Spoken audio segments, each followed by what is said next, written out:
بچو، کیا آپ کہانی سنتے ہیں؟ تمام بچوے نے خوشی سے کہا، ہاں ہاں، ہم لوگ سنتے ہیں۔ دادو نے پوچھا، یہ کیسی کہانی سننا پسند کرتے ہیں؟ تاریخی یا تفریحی؟ ابھی بچی کچھ فیصلہ کرتے کہ اتنے میں انایا بھاگتی ہوئی آئی اور نانا کے گلے میں باہیں ڈال کر پیار سے بولی، نانا جان اب مجھے تاریخی کہانی سنائیں۔ نانی اور مما کہتی ہیں کہ آپ کو تاریخی کہانیاں بہت یاد ہیں، اس سے ہم بچوے کی معلومات میں اضافہ بھی ہوگا اور تاریخی شخصیات کے متعلق جانکاری بھی ملے گی۔ نانا نے کہا، میں آپ کو کہانی سناتا ہوں، اس کا نام ہے رحم دل بادشاہ کی کہانی۔ بڑے کمرے میں بیٹھے سبھی بچوے میں شرارتی احمد، ارشمان، ایمان، حرم، انایا، ہودا، ہورم، میرب نے ایک ساتھ شور مچایا، ہاں ہاں دادا۔ نہیں نانا، میرے دادا ہیں۔ تو میرے نانا ہیں۔ بچوے کی ٹولیاں آپس میں رشتوں کی بنیاد پر لڑنے لگیں۔ اتنے میں نانا نے دخل دیا، بچو، میں اب میں سے کچھ کا نانا ہوں اور کچھ بچوں کا دادا ہوں۔ تم لڑو نہیں، لو میں تمہیں آج بہت اچھی کہانی سناتا ہوں۔ تو سنو۔ آج سے کوئی 400 سال پہلے کا واقعہ ہے۔ صبح کا وقت تھا۔ ناشتہ پانی سے فارغ ہو کر لوگ اپنے کام کاج میں مصروف تھے۔ شہر آگرہ میں بادشاہ کے محل کے قریب ایک غریب خاتون گود میں بچہ لے کر سڑک پر جھاڑوں سے صفائی کر رہی تھی۔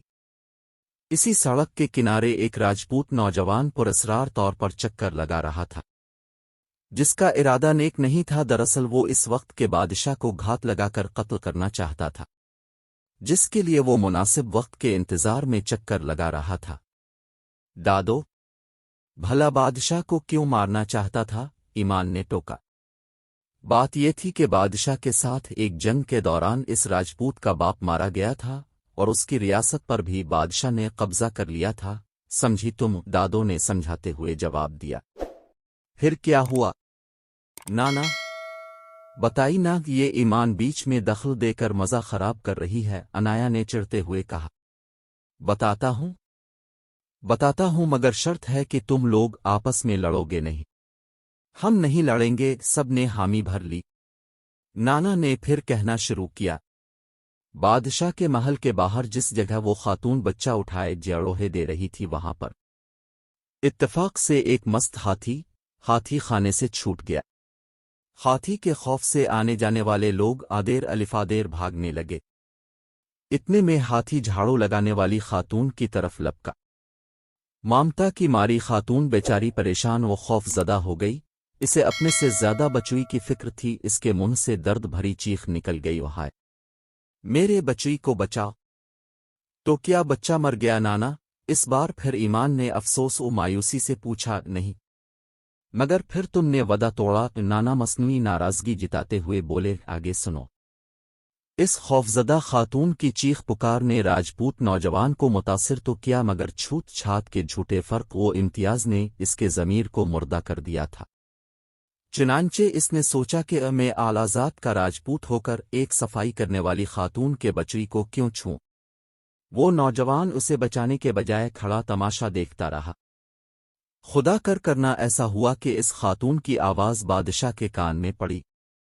فوراً ہتھیار لے کر محل سے باہر کودا آیا۔ اس نے ہاتھی سے مقابلہ کرنے کا ارادہ کیا اور دونوں آمنے سامنے کھڑے تھے۔ گاؤں کے بہت سے لوگ بھی وہاں پر جمع ہو گئے۔ بادشاہ نے اپنے ہتھیار سے ہاتھی پر وار کیا، ہاتھی کے سر پر اس زور سے مارا کہ اس کا سر پھٹ گیا۔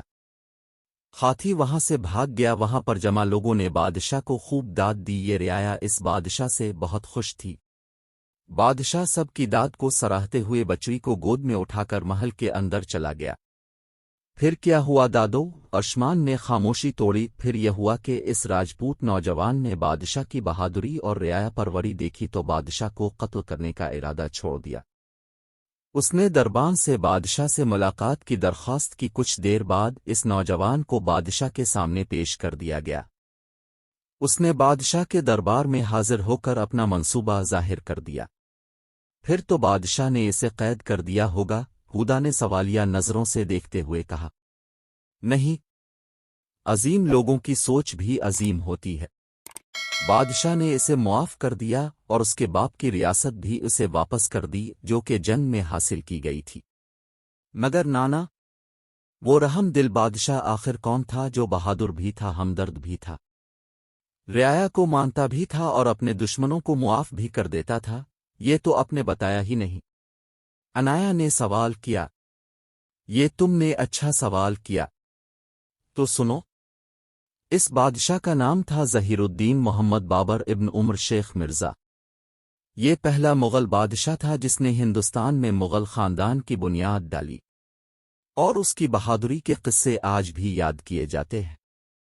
نانا نے سب بچوں سے کہا، اچھا اب رات زیادہ ہو رہی ہے، تم سب سو جاؤ، اگلی بار پھر تمہیں ایسی ہی دلچسپ کہانی سناؤں گا۔ جس پر سب بچے خوش ہوتے ہوئے سونے کے لیے چلے گئے۔